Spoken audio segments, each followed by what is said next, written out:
Assalamualaikum warahmatullahi wabarakatuh.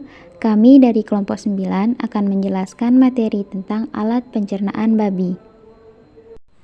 Berikut nama-nama anggota kelompok 9. Sistem pencernaan babi merupakan sistem pencernaan monogastrik, di mana sistem pencernaan babi sangat sesuai untuk pakan berbasis konsentrat yang biasanya diberikan kepada ternak babi. Dalam hal organ-organ yang terlibat, seluruh saluran pencernaan relatif sederhana yang terhubung dalam tabung muscola membranus berurutan dari mulut sampai ke anus. Mulut adalah tempat di mana pakan pertama kali memasuki sistem pencernaan. Di dalam mulut terdapat gigi yang membantu proses pengunyahan makanan. Di sini terjadi pemecahan secara mekanik di mana pakan dikunyah dan dipecah menjadi ukuran yang lebih kecil menggunakan gigi.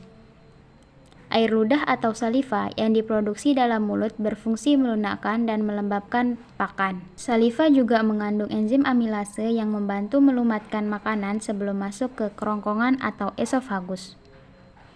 Ini adalah bentuk mulut babi. Kerongkongan atau esofagus. Peranan esofagus dalam proses pencernaan babi adalah sebagai saluran pakan yang menghubungkan antara mulut dengan lambung. Hal ini dipertegas oleh pendapat Tanudimaja tahun 1980 yang menyatakan bahwa esofagus adalah saluran elastis sepanjang leher menuju ruang thoruk dan berakhir di dalam lambung.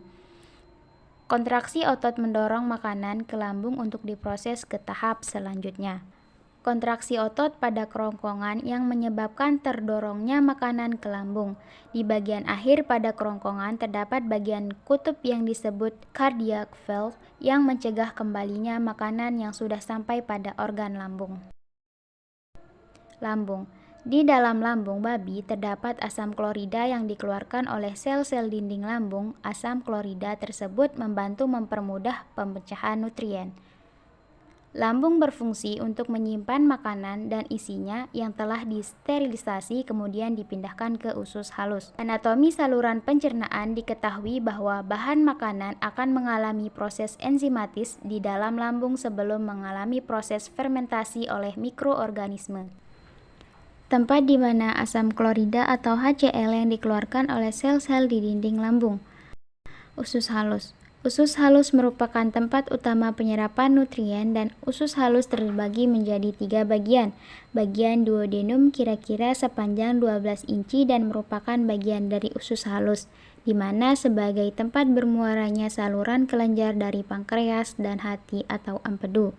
Begitu Kay melewati duodenum, proses pencernaan terus berjalan lancar.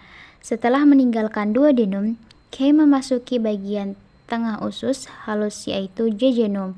Jejunum berperan memecah nutrien lebih lanjut serta proses awal penyerapan nutrien. Penyerapan nutrien berlanjut ke bagian akhir usus halus yaitu di bagian ilium. Penyerapan nutrien di jejunum dan ilium terjadi di daerah yang disebut brush border atau jaringan mukosa usus. Sebagai pemecah nutrien dalam pakan secara enzimatis dan tempat terjadinya penyerapan hasil pemecahan enzimatis. Usus besar. Usus besar atau hindgut meliputi 4 bagian utama tempat digesta lewat menuju anus. Pertama, digesta atau chyme yang mengalir dari usus halus masuk ke dalam cecum. Cecum memiliki 2 bagian, yaitu bagian pertama yang memiliki usus buntu atau blind end, di mana material atau digesta sama sekali tidak bisa lewat. Bagian kedua dari cecum terhubung ke usus besar atau kolon.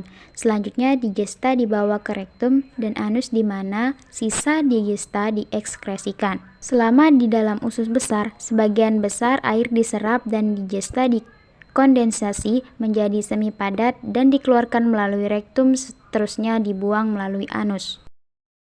Terjadi pemecahan sisa pakan dalam jumlah sedikit. Berikut adalah organ dalam lengkap babi. Terima kasih telah menonton video ini, semoga ilmunya bermanfaat.